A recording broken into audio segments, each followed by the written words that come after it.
Good morning. Now we will see the evidences that can tell us about the theories of organic evolution. The first evidence, that is the morphological evidence. So before going through the morphological evidence, we should know what is the morphology.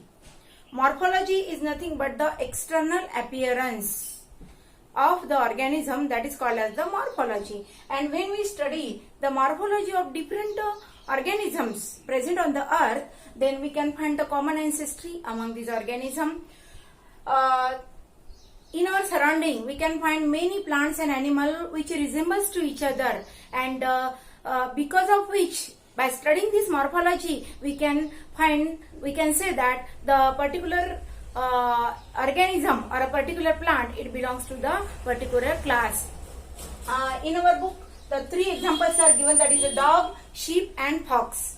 Externally, we can't find any much similarities among these three animals, dog, sheep and fox. Actually, dog, it is a domestic animal, it is a pet animal.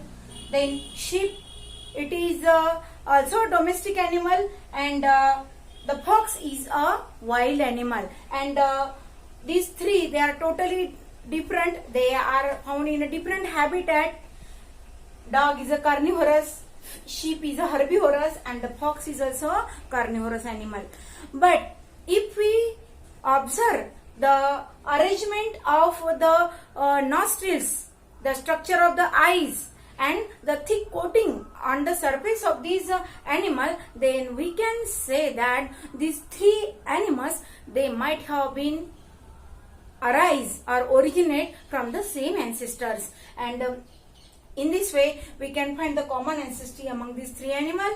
Another example which is given in our book, that is a mango, chiku and guava.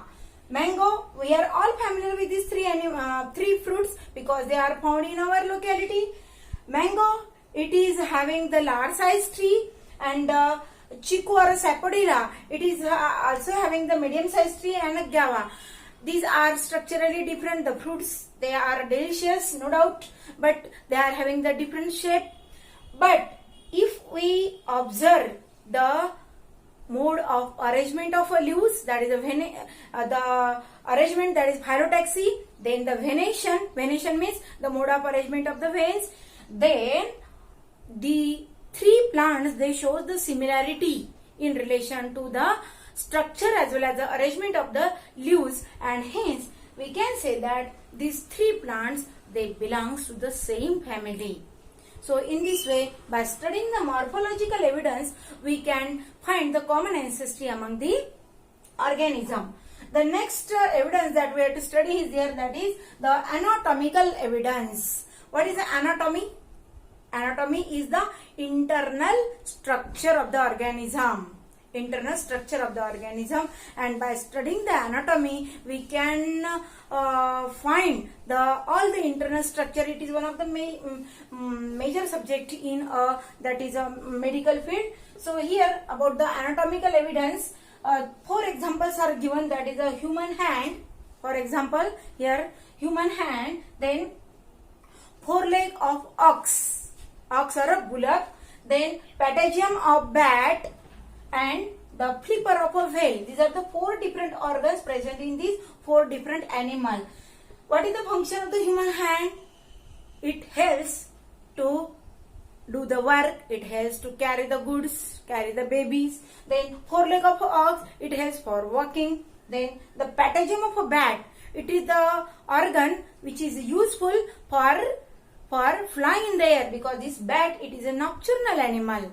It is a nocturnal animal, and it shows the aerial mode of a habitat. And the flipper of a whale, which is an aquatic animal.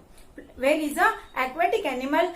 No doubt this flipper, it helps to this whale for swimming. So all these four organs, they are useful for these four different animals in different ways. And they are having the different structure also. But if we observe minutely the anatomy of all these four organs, then we find the similarity in the arrangement of bones of all these organs which are present in these four different animals. Actually, these are the animals which are totally different from each other. human being, then ox or a bullock, bat and the whale. But because of many similarities in relation to their anatomical structure, all they are included in the mammals or the mammalia. Human being, no doubt, we are the mammals. Ox or bullock, it is also a mammal. Bat, which is a classic example of the mammal that shows the aerial mode of habitat. And whale, which is aquatic, though it is aquatic, it is having the fish-like structure, but most of the characters present in this whale, they belongs to the mammalia, hence it also included in the mammals. Okay, so by studying the anatomy, we can find the common ancestry among the organism. Now the third one is that is the vestigial organ. What are the vestigial organ? Vestigial means the unused or the degenerating organs present in the organism. There are many examples of the vestigial organ. One of the classic example is that is the appendix, which is present in the human being. This appendix, which is attached to the intestine, at the junction of small and large intestine, there is present the appendix, and this is useless for the human being. Though it is useless for us, but it is useful for the ruminants. For example, the cattle, grazing cattle, which feeds on the grass, which is a rich source of cellulose, and the cellulose digesting enzymes are present in the, or they are synthesized by the appendix, so that this appendix, though it is not useful for the human being, because we are not eating the grass, our intake does not contain the cellulose, but in these other animals, cattle, the cellulose is the main component or main constituent of their food. So for digesting that cellulose, the cellulase, which is a digesting enzyme, that are synthesized by the appendix. Another example is coccyx, are the rudimentary tailbone. It is useless for human being, but it is present at the back. Though it is useless for the human being, but it is present in the monkeys.